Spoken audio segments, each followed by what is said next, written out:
So today we're going to be taking an in-depth look at my 2015 Whyte T-130, going over everything after 2 years nearly of riding this bike, what I like, what I dislike, and an overall review. So we're going to roll some B-roll, some fancy shots of the bike, and then we'll get into it.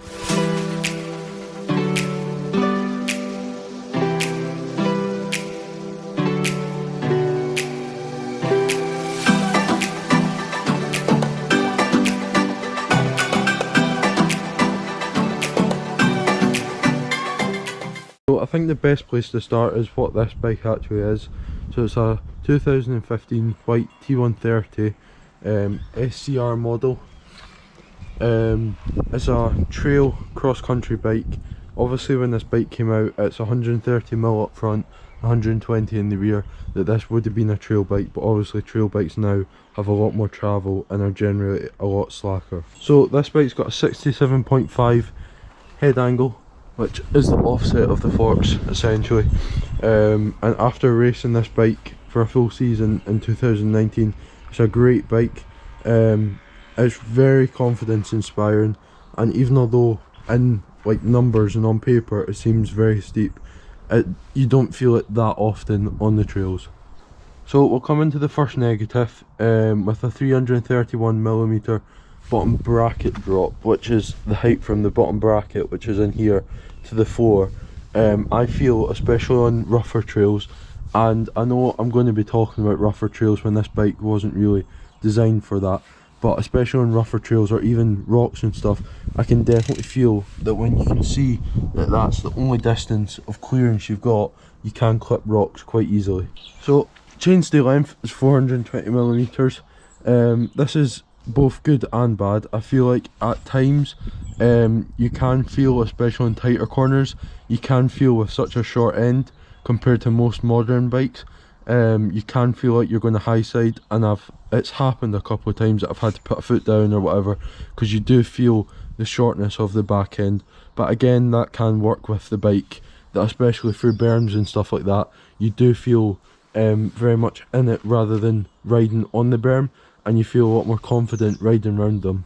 So for the actual frame, it's an aluminium frame weighing 13 kilograms, so as you can imagine it weighs nothing. It's a super light frame, so obviously when it comes to jumps and trails, it's super easy to unweight, so it gives a really strong riding feeling. So it's a really nice frame to ride, especially for the fact that when you come into weird bits or you're offline, it's super easy just to hop around the trail because you've got nothing to move about, that it makes it super easy when wanting to change direction. Compared to an enduro bike, I feel like this bike is an awful lot more fun on the lower trails, like less gradient, flatter, than an enduro bike, just to the fact that it's less travel and much lighter. Another benefit to having such a light frame, it means that when it comes to climbing, which is pretty much what this bike was designed for, is sort of cross-country trail, you can get to the top with minimal effort. Because of it being so light, you've not got a heavy bike to lug up, and it just makes climbing much more enjoyable than it does in a long travel heavy enduro bike. So up front we've got a RockShox Pike 130mm travel, which, to be honest, since we've got it, I've had no issues with it at all. It's been super reliable. After setting the pressure in here, not had to touch it since. You just get on it and it works every single time. On this side you've got the compression, which again I've set and go, and it's that easy. And you've got rebound on this side around here, and then the same with that. Super easy, very quick to set up, and you just forget about it and it works every single time. For the rear we've got a RockShox Monarch. Compared to the forks, I have had issues with this. I've blown the shock twice, I think. Once was on a cross-country race at the end of it, thankfully, and the other I'm pretty sure was not that long ago, to be honest. It seems to be quite a common issue for the RockShox Monarch, but you just get it into a bike shop, service it, and it works very well when it works. But apart from it blowing, it's a really good shock. On the shock, you've got rebound, the exact same as the forks, and you've got 3 different modes. So you've got, I run it majority of the time in fully open, then you've got trail, and then you've got locked. I'm not that big of a fuss when it comes to the rear end bobbing about, that I generally just leave it on fully open. So we'll get onto the rims. SRAM Rome 40 SRAM hubs. These have been incredible. After 2 years they're still running perfectly straight. The only thing we've had to do is we had to get the spokes tightened twice because there seemed to be a slight issue with them, but apart from that the rims are bulletproof. A big thing when it comes to rims and hubs is about the engagement, but as you can see, for a stock rim that's pretty good engagement. That sounds really good as well. That you've got no delay when it comes out to corners. You can just get straight on the power. So we'll come up to the cockpit. So we've got 750mm wide bars, which compared to my enduro and downhill bike I run 800, so they do feel quite small. Especially when the speed increases, you do feel the shortness of them, but to be honest, on what this bike is meant for, and when you do take it on the trails that it was designed around, they're absolutely perfect. 15mm rise, which again on my downhill and enduro bike I run 38, so it's very minimal. You can almost probably not even tell that there's a rise, especially filming it through the GoPro. But super good bars, no issues with the bar or stem. Stem quite long compared to modern stems and stuff like that I run, but gives you a super good feeling when climbing. You've got a lot of pull on the bars that you can get up the climbs easily enough.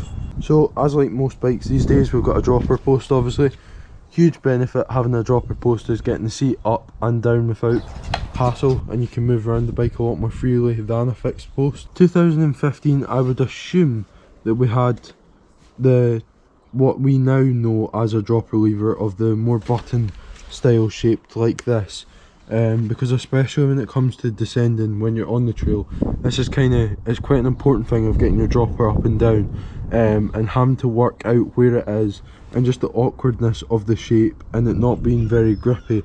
It can be quite a pain when trying to put your dropper down, especially in the Scottish winter when you've got really cold hands. It's super easy just to go like that and miss it, and then you're stuck riding with your dropper up, which isn't great.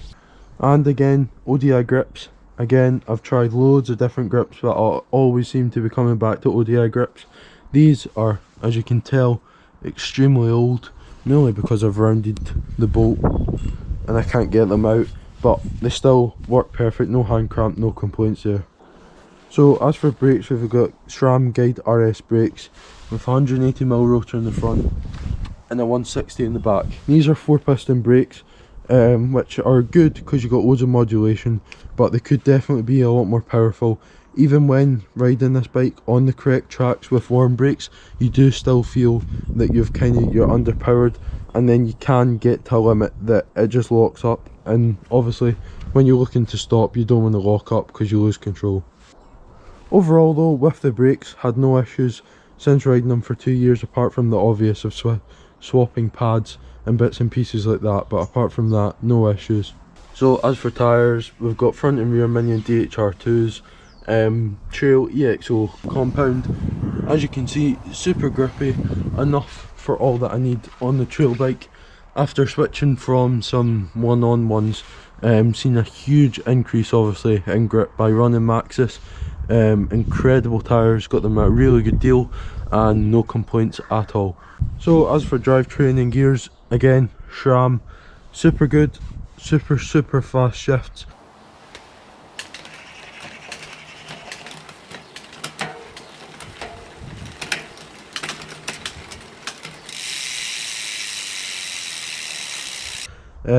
Had no issues with the bike. Again, no problems with derailleur, clutch derailleur, which is obviously a huge thing for a mountain bike, because especially on the rougher tracks and trails, you don't want your derailleur to be smashing about and getting loads of chain slap. That's another huge benefit of riding this bike, is that it is super quiet as far as chain slap and everything goes. The internal cable routing, super good. So another thing to mention, pedals. Running Shimano Saints, clipless pedals obviously. there's another video I'll be uploading to the channel soon about what my impressions on clips are, and we'll get out and film something hopefully soon on that, because it'll be quite an interesting video. Won't go into too much detail to not ruin the video, but super good, no issues with them. So saddle, we're running a fabric scoop, I think that's what it is anyway. Quite a cool colour, the green matches in with all the other green details on the bike, and all the pivot bearings and stuff. Super comfy, pretty good angle for climbing and descending. After a couple of days I have got quite a sore bottom of riding. Obviously just it's not the softest, but overall really good saddle, and as you can see after 2 years there's a couple of wee bits missing and scrapes and bits, but overall really good saddle and well worth the money. So I think that's me able to say that I've covered everything on the bike. So to conclude, riding the Whyte for 2 years, I would definitely say it's probably my favourite bike, other than my downhill bike. It's probably my favourite bike I've owned, and it's definitely got a long-term space in the garage along with whatever the new bike is coming, because obviously my downhill and my enduro bike are both up for sale at the moment. So the new bike, as soon as we get the two in the garage at the moment sold, the new bike will be ordered, and that will hopefully come soon. And again, let me know if you want to see any other review videos or what other videos you would like to see on the channel, because I'm obviously working extremely hard on putting a video out every single week for you guys to hopefully start boosting the channel. So thanks again for watching.